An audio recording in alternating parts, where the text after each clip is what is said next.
Hi, welcome to my channel. Today I'm going to be sharing my top 12, here they are, books of 2023. So if you enjoy this type of content and other homeschool and lifestyle content, please remember to subscribe and let's talk about books. Okay, so if you have been around here for a while, you know that I love to read. It always slows down a lot when I'm pregnant and when I have a baby, just because I don't have as much time to read and my brain's a little foggy, so trying to really think through books is hard, unless it's fluffy, just romance or something like that. But like more intellectual books are really hard for me to think through. So I haven't read as much basically since my baby was born 4 months ago. I think I started a book before she was born and finished it after, and that's like the only one besides a few on my Kindle. So again, like I said, it slows down a lot. So almost all of these books are from the first like half of the year, and I'm excited about it. These were good ones. I put little check marks by them, so I'm gonna try to remember about them. Again, it might be a little bit hard. We're gonna try. But if it's not a complete explanation for you, because we won't have time for that anyways, I have book reviews of all of these because I used to do book reviews. I undecided if I'm gonna keep doing them in the future. I guess if you like me to do the book reviews once a month or even just every few months, let me know down in the comments so that I will know to keep doing them. But there should be a book review for every single one of the books I'm sharing with you today. And so you can just go back through that playlist and find the ones you're looking for. So let's dive in. My first and second book are the Spellbreaker and Spellmaker duology. It's such a weird word. I don't even think I knew that word existed until this year.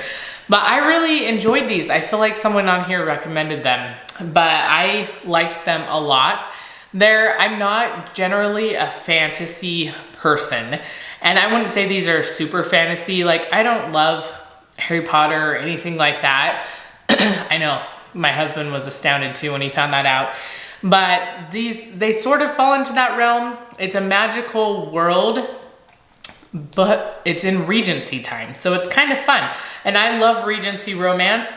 It's like one of my favorite time periods to read from. And so, it combines that with some magic, and I thought it was really cool. So you have the first one, which is the Spellbreaker, and then Spellmaker after that. And there's a little romance. The romance isn't the focal point, but there is still some romance running throughout the books, which makes them really fun. So I would recommend these if you just want something fun to read, something that's a little different. I really, really enjoyed them, and that's kind of saying a lot from someone like me that doesn't generally read these types of books. Okay, here's my second book. I had to just run upstairs and get it. I thought I had them all, but I forgot to grab this one. So, well, I guess this is the third one. I forgot that those were 1 and 2. So this is the third one, but this is The Downstairs Girl. And a lot of the books I picked, I feel like this year, are because of their uniqueness or things that I just generally haven't read before. And I think that's why they stood out to me. And this one is the same way. So this is in Atlanta in the 1890s. And I believe she was Japanese, but I didn't ever know, you read a lot about tension between like blacks and whites, or different things with the wars and things with, going on in the world. But I never knew this type of tension in the United States. I didn't know much about it and how they were just so looked down upon and weren't able to have the same types of jobs. I just didn't know. I knew nothing about it. So it was interesting to read because it was a topic I just wasn't familiar with. And I really enjoyed this story about this girl. They are like kind of squatting in someone's basement, and the people don't know. It's her and a friend or a relative. I can't remember, again, all these without rereading or going through the back. But it talks about her life and what her job is. At first, she starts out in a job where she's making hats, and she's very, very good at it. But then she gets fired because she is Japanese, and then how she has to find a different job, and just all the things that go around with her life and the difficulty of it. And again, I just thought it was a very interesting book, and it was an engaging book. It wasn't like too intellectual, like it was just a good fiction book, but based, historical fiction type of a book. So I really enjoyed it. Okay, and then if you want a book that's just gonna like make your mind go, what? This one's a good one. We read this for book club at the beginning of the year, and it's the Sea of Tranquility. And so the Sea of Tranquility, if you're not familiar, is on the moon. And so some of these people live on the moon in, like, I want to say habitats or cultures, and neither of those is the right word. Communities, that's the word I'm looking for. They live in these communities on the moon, and because they couldn't live on the earth anymore. But this is a book that's going through time. So you'll jump back in time, you'll jump forward in time, and all these different things, and follow some different people. So it is a little bit confusing, and I don't know, there's just a lot of crazy stuff going on in this book. So it's fun, but I do feel like that it kind of leaves you like, wait, what? Or you want more of the story. I feel like there's some of the different timelines that don't necessarily get tied up super well, but I felt like it was really good. I still really liked reading this book, even though it's kind of confusing, but it is also a really good book to discuss at book club, because there's just a lot of different ideas about it. So if you need a book for book club this next year, I feel like this might be a good one for you. The next book, I loved this book, The 5-Second Rule. I thought it was so good. And again, I don't remember all the things about it, but she was a struggling mom, like just struggling with everything, with balance in life, of getting out of bed and actually doing stuff. Her marriage was a mess. And she's watching like a rocket launch one day, and it's like 5, 4, 3, 2, 1, blast off. And all of a sudden in her head, after months and months of struggling to get out of bed, hitting your alarm clock 50 billion times, which isn't good. She talks about that, how it's not a good thing to do that. People already know that, but there's physiological things that it does to you when you push your alarm clock like 50 billion times before you actually get out of bed. So don't do it. But she talks about how watching that rocket launch, she realized that's what she needed to do in the morning to get herself out of bed. And so she'd be like, okay, I don't want to do this, but then she'd count backwards. And she said you have to count backwards, because if you count forwards, you could just keep counting. And so you count backwards to 0, 5, 4, 3, 2, 1, and then 0, and like you're out of bed, you're done. And she talks about how this applies in so many different aspects of life, in business, and it's just really good. I really loved it. It was such a good book, and I've tried to implement it, especially with some of my kids with eating and stuff. And sometimes it works and sometimes it doesn't, but I love the rule. I think it's genius. And obviously she has a book about it, and she's become really famous because of this idea. And so I would recommend this book. I feel this would also, we didn't take this wasn't a book club book this last year, but I feel like this would be a good book club book to discuss. So if you're looking for one, this would be another good one. Okay, this book was a book club book. This is 4,000 Weeks, Time Management for Mortals. And this was such an interesting book, guys. I can't even quite explain it. When we started reading it, it was one of those books where all of us thought it was just gonna be another time management. This is what you need to do to be more efficient. And it does have some of those things, but it's also very philosophical. It's interesting. I don't even know how to explain it, especially not without giving it away. But when we discussed it at book club, I remember talking to someone before and they're like, oh, I'm probably not gonna read it. It's just so probably similar to all these other books. And then we read it and discussed it and we're like, whoa, this is not the same as like a self-help type of a time management book. It's very different. And so we really enjoyed it. I am already just naturally very efficient and OCD. And so I liked this book, but it also gave like a new spin on it. And the 4,000 weeks is how long you have in life, or, on average, how long people live. And so that's where that title comes from. But again, if you want another good book, I feel like both of these are just fun, like discussion books for book club. And they have a lot of good talking points. And so if you need some books like that this year for your book club, pick this one because it's another really good one. Another book I read this year that was a little bit different and fun was Spare. And this book took me a while. It's fairly hefty and the words Guys, small words are my nemesis. But it does take a while to read, okay? It's just, even though this story, I thought reading it, I love reading like memoirs and stuff, that it would go fairly quickly. And it's interesting and engaging, but it takes a little bit of time to process the story and stuff. So it's about Prince Henry and his life, you know, just growing up when his mom, Diana, died. We'll say Diana so it doesn't sound weird. And all those types of things in his life, his childhood that kind of shaped him. And it was weird. I liked him and I didn't like him as I read this whole story, just because he was, and maybe still is a little bit, like he was a party boy and did things that I was just like, what? Is this okay? And stuff, but then talks about some of the disconnects that happened with his family and him, you know, not being together anymore. And then him meeting Meghan Markle, which happens obviously before he splits from his family. But it just goes through all those different things, and it was a really interesting story. But again, it takes some time. I feel like this would also be a really good book club book. I'm just trying to give you all the recommendations here. We didn't read it this year for book club. And again, it's hefty, so it takes a little bit of time. So you might want it to be over a couple of months or something like that if you want to read it. But it was a fascinating story. Remarkably Bright Creatures was another one we read for book club, and I loved this story. It was so fun. So weird, but so fun.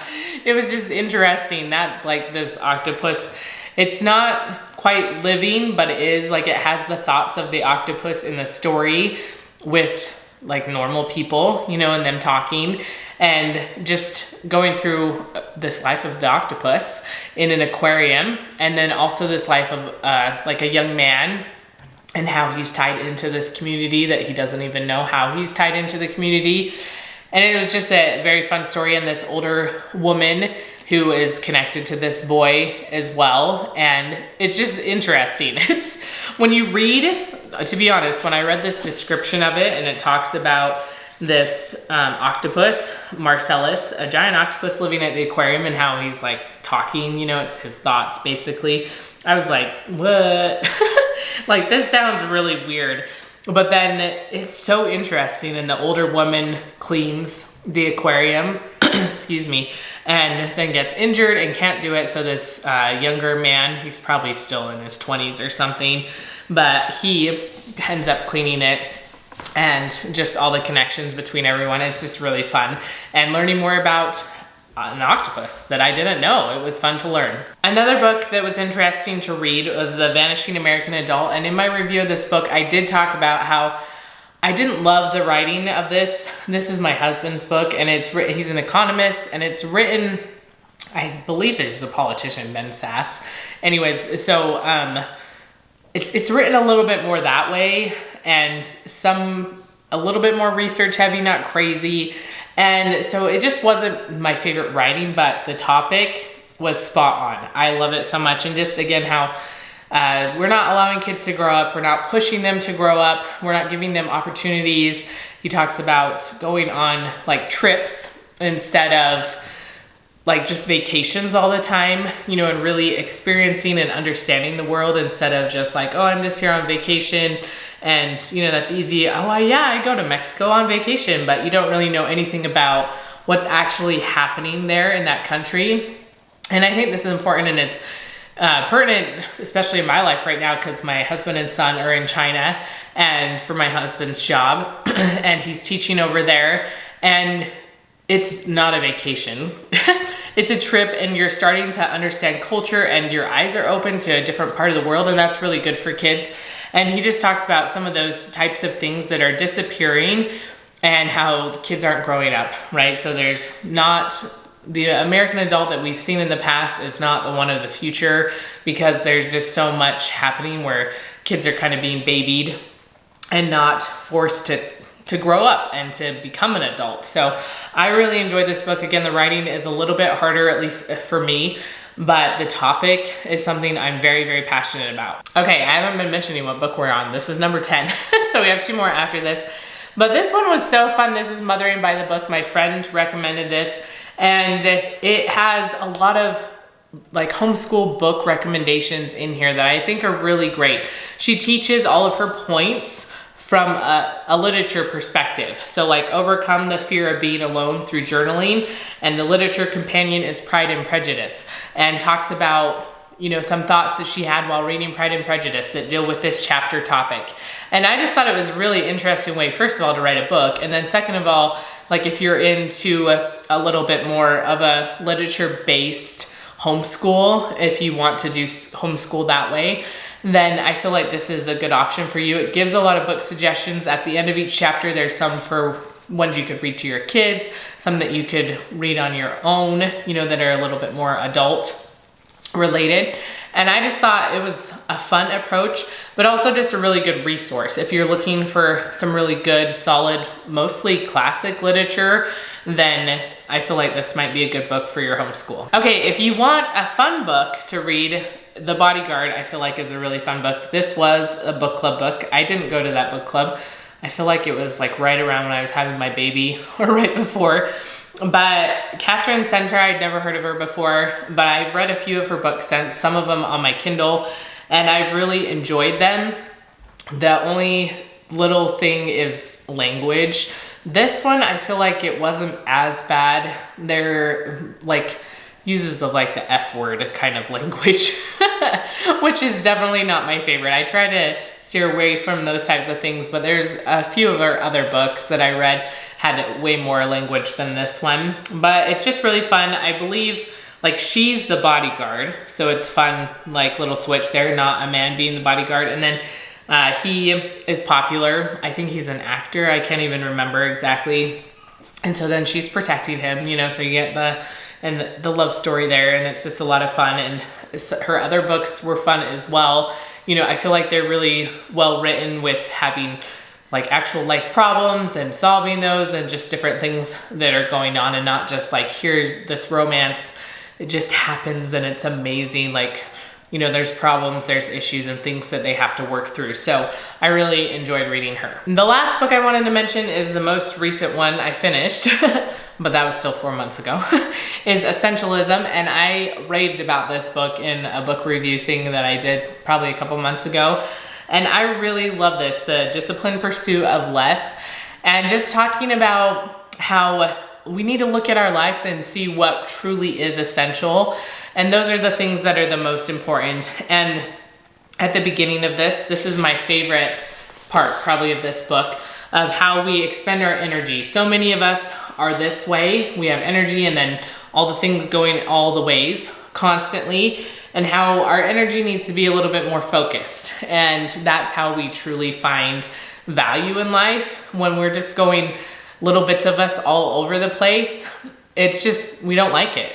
Like, I think some people think they like it, but when we get rid of all that extra and all that fluff from our lives and really focus on what's the most important to us, then it's a lot more fulfilling. And so that's kind of what he goes through. He talks about so many other things, like I'm totally dumbing this down. There's so many other great things in here. Obviously, I like marked this book like crazy and wrote like all my favorite quotes and stuff are on the front. I didn't have to go to the front cover. Sometimes I have to go to the front cover. So I have tons of quotes from this book that I just absolutely loved.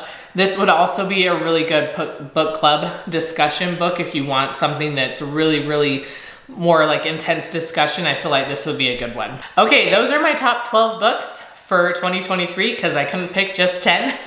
I hope you enjoyed seeing this video. And if you have any books that you just love this year, comment them down below because I'd love to put them on my list for reading for next year. And I will see you next time.